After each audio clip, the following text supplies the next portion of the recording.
I am a member of the Greater New Haven branch of the NAACP Youth Council, and I will be interviewing Gerald Clark, who is a longstanding member of the Greater New Haven branch of the NAACP.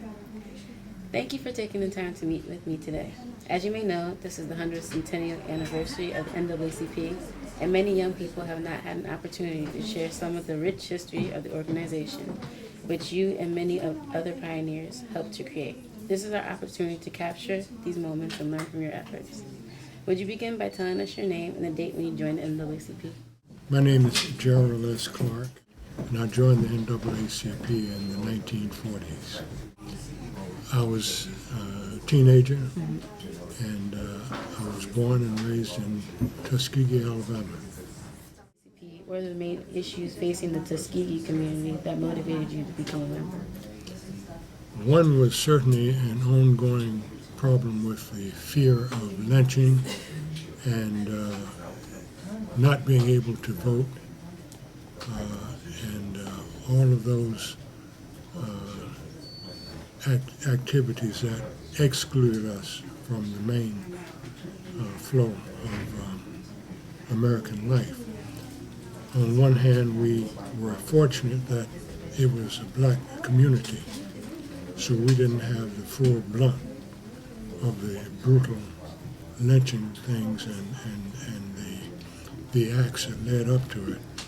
And we weren't necessarily deprived as much from public accommodations and things as we would have been had we not been in an institutional setting. But it gave us the opportunity and the freedom to make choices and to analyze things and know what changes we'd like to see. And the NAACP was the answer to that. So when did you become a member of the New Haven branch of the NAACP, and when did you get involved?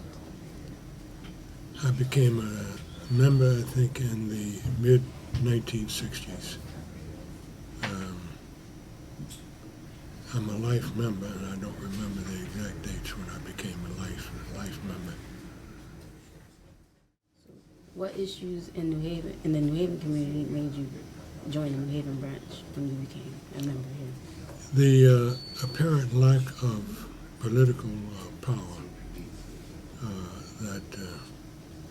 that was prevalent among blacks, the difficulties certainly in the business area in obtaining loans and dealing.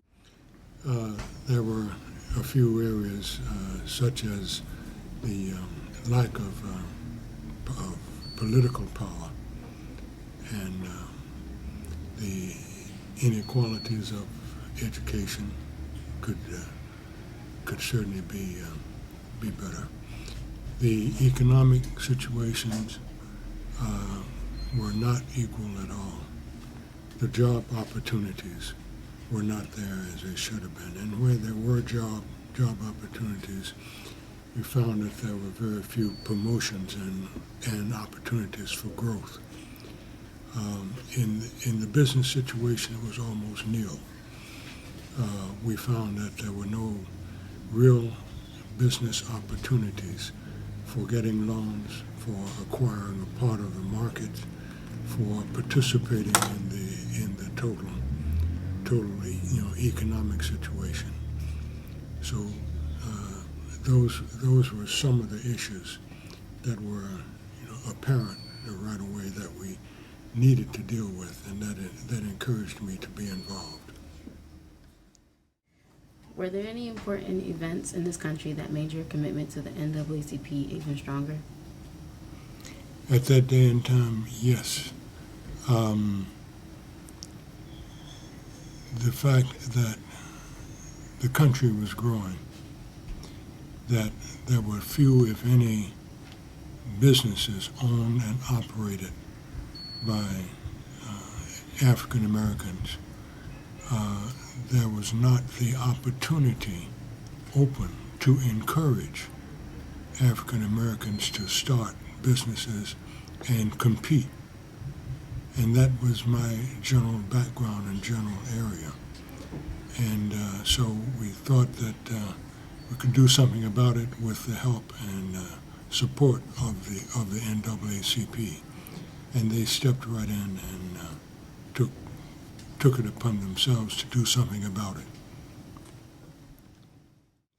Seemed to be getting worse rather than better. We had few representatives of color in any portion of city government, certainly not state government and not national government. And again, that was one of the strong areas of the NAACP. And they didn't mind getting their hands dirty and going in and fighting for that right and for that privilege. And they did. And the legal part is fantastic in that, again, there were no resources.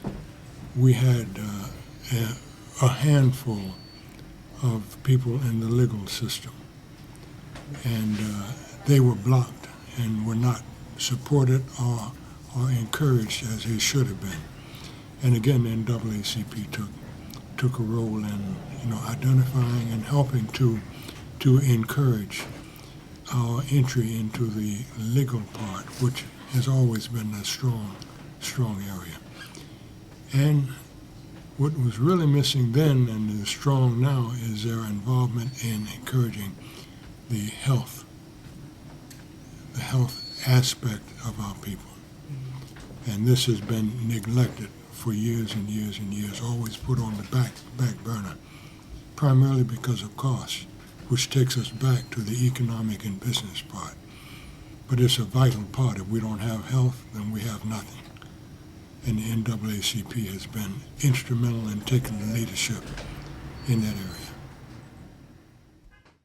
You said that you had stayed your second time that you returned to New Haven. What made you stay in New Haven and not return back to Tuskegee? Well, the opportunities were better in the northern area, which happened to be New Haven, even though they weren't as good in many respects as they were in the segregated South, because the segregated South offered the opportunities from bottom to top with no glass ceilings that were not available in the northern area at that time. But the northern area had the freedom of voting, the freedom of not having to worry about the physical fear, lynching, and so forth.